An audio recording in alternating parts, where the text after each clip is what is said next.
Hello viewers, কেমন আছেন সবাই? আশা করছি ভালো আছেন। আজ একটি ব্যতিক্রম ভিডিও নিয়ে হাজির হলাম আপনাদের সামনে।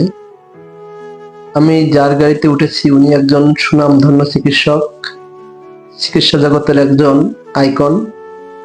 উনি আমার খুব প্রিয় একজন ব্যক্তি। ওনার গাড়িতে উঠতে দেওয়া আমি নিজেকে খুব ধন্য মনে করছি।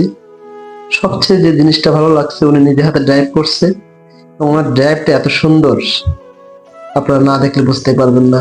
আমি পিছন থেকে একটা ভিডিও নিয়েছি ওনার ড্রাইভটা আপনাদের দেখানোর জন্য। দেখুন কত সূক্ষ্ম হাতে উনি ড্রাইভ করছে, সত্যি খুব অসাধারণ। একজন চিকিৎসক হয়েও যে এত সুন্দর গাড়ি চালাতে পারে, স্যারকে না দেখলে আমি কখনো বিশ্বাসই করতে পারতাম না। ভালো থাকবেন স্যার।